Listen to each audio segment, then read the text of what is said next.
Reading this fragment of the Gospel, the first thing that comes to my mind is that Jesus did not find gratitude.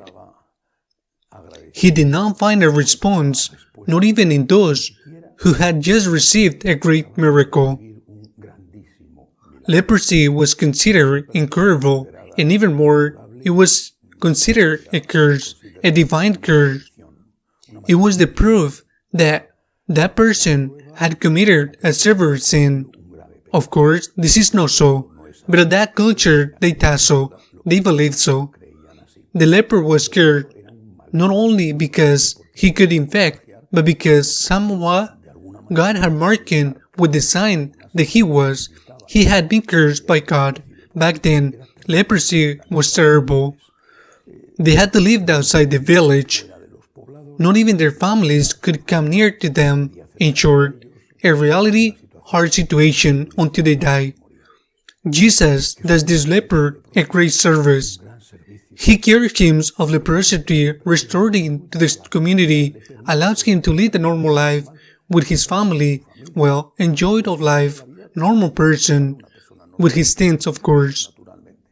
Before this, there was naturally also a response that was to fulfill what the Lord was asking him. A contrary, this benefactor, this furniture one, goes against Jesus.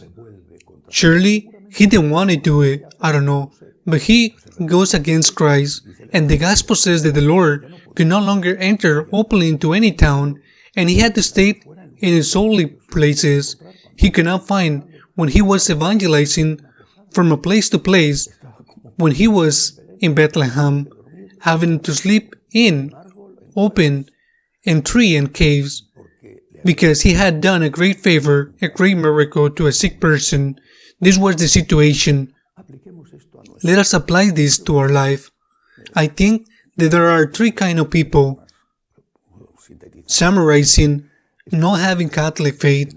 Surely, among those who have non-Catholic faith, there are also many groups, those who have no faith at all, those who have no faith in other gods.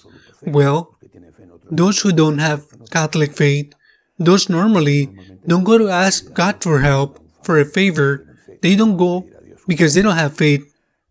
Then, there are those who have some faith.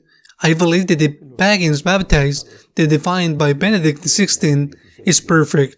The baptized pagans, many of them, not all of them, but many of them have some faith.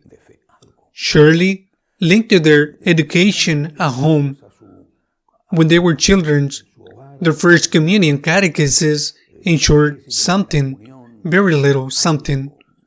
And this, in extraordinary cases, in great difficulty, they still go to God. I don't say that they go to the temple, but at least in their interior, they still go to God. Or they still ask their mother, pray for me. Sometimes young people, when they have exams, they say to their mothers, you to go to Mass, pray for me, which means that they still have some faith. I think that faith is not enough. And then, there are those of us who have faith, or the faith has us, because it's an extraordinary gift. We are not better than anyone. We are not superior to anyone, but we have the faith of gift. Free, we have received it. It does not make us superior. The problem is, what do we do who have faith? What do we are baptized to? Because this leper had faith. He was certainly not among the disciples. He was a leper. He was not. That is to say, he could not be in a group, in a community. This man surely did not believe in Jesus Christ as God. It was all very incipient, but he had faith in the power of Christ. He says, if you want, you can cleanse me, if you want. And furthermore, he had humility, if you want. He doesn't say, cleanse me, or I command you to heal me, if you will. I know you can do it. I ask you, please, if you want to help me, if you want to heal me. We are before a believer, I insist, in his own way. We are going to ask him for the faith, the one who had already seen the risen Christ. He is a believer, and he is a believer who asks for help, And he asked with humbleness, if you want, you can cleanse me. This first step, in this particular case, is perfect. Lord, I need your help. I believe in you. I believe in your power, and I believe in your love. Lord, help me, please. I think this is the first step is incapable.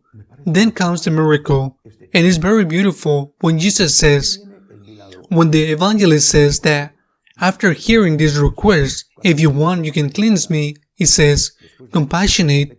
Once again, Jesus' compassion, Jesus' mercy, compassionate.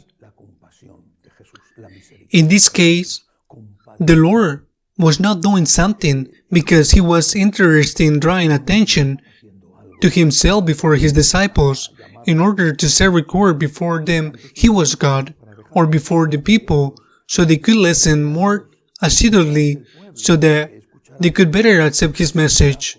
From what we see later, Jesus was not interested in attracting attention. He wanted to go to notice, or he was interested in people noticing the miracles because they could forget, perhaps, his message. However, Jesus was compassionate. He had compassion. He was pure mercy. Those people, that person, so many came to him asking for help, and the miracle heart of Jesus, the divine mercy of God, was compassionate. So far, is perfect. Someone with faith and humbleness asking for help. The Lord, who is compassion because He is the divine mercy, performs the miracle. I repeat, a very great miracle. He performs the miracle. Up to here is perfect.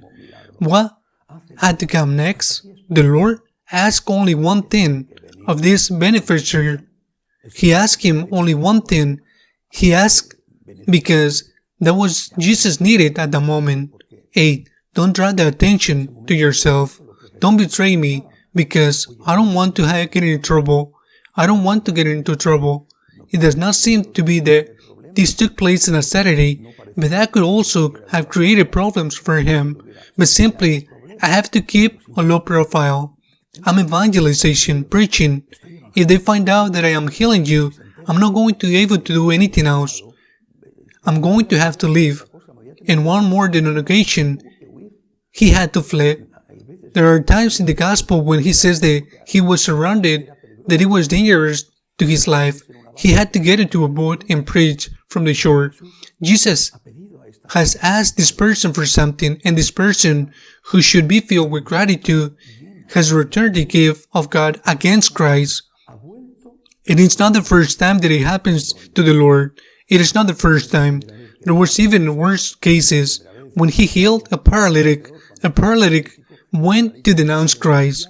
Paralytic became a witness against Christ. But in this case, although that did not happen, he did not turn against God. He turned against Christ because he harmed the Lord by destroying himself. I believe that this is the point of our meditation. I often think about this as I apply it to myself. What do I do? What am I doing? What will I be doing with the gifts of God? Because I can have faith, we can have faith, and we can have humility both. This leper had it. Lord, I believe that you can.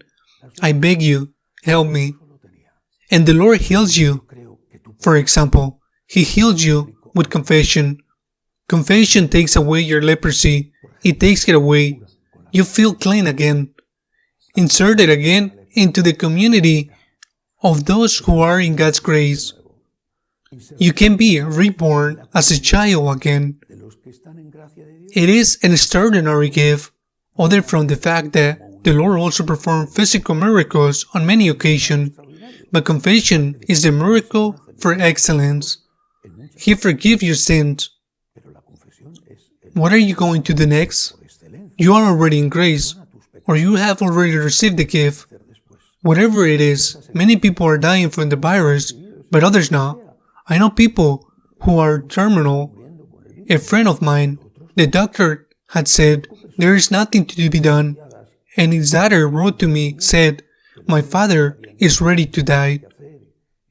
The doctor has said that unless there is a miracle, he will not make it, and he has been saved. That is to say, the Lord makes miracles all the time. I don't know why some do and some don't. That's true. But well, those who do will have to be thanked. What do I do with the gifts of God? We should ask ourselves this question every day. What have I done with God's gift? What am I doing with God's gift? What am I doing with God's love? What am I doing with God's mercy? Perhaps there is no more important question than this for me. For one who has faith naturally, if you don't have faith, if you think that what you have earned, and you don't own to anyone, if you think that God does not exist, then you haven't asked Him for a favor naturally, because if you don't have faith, how are you going to ask God for favor? But He has faith. Those of us who have faith, what do I have to do with God's gift? The gifts of God is the grace of God. It's healing. It's mercy. It is family. It is the thing that allows us to live the good moments of life, to have some peace, to sleep well, or at least to sleep less sleep, to be able to take a walk when we can take a walk and we are confident at home by the virus. So many things that are God's gift.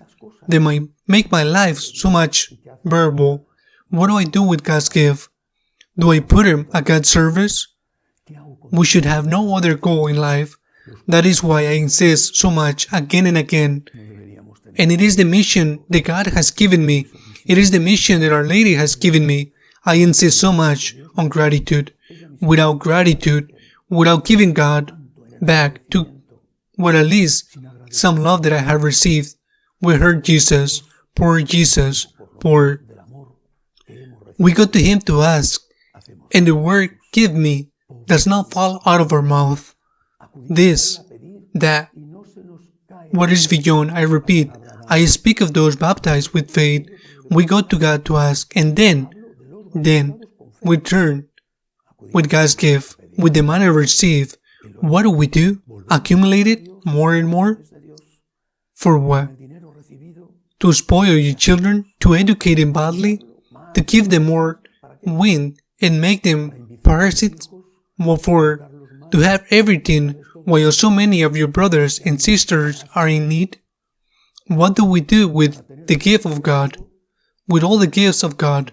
Because the only just human response and the good now deserves punishment is gratitude. From you, Lord, I have received it. To you, Lord, I return it. It's yours. It's not mine. You have given it to me on a loan. I am a custodian. I am not the owner, because you, Lord, are the owner of everything. What do you ask me to do with it? In this case of the leper, go to the priest for the record that you are cured. Do not tell him who did it. And that's it. Well, in that case, the Lord was asking something relative simply. What does the Lord ask us? Prayer. What are we doing with your time? Are you praying? He's asking us to pray. He asks us to accompany Him. What else does the Lord ask us for? He asks us for our compassion. He asks us for our neighbors. He asks us to be able to forgive because He has forgiven us.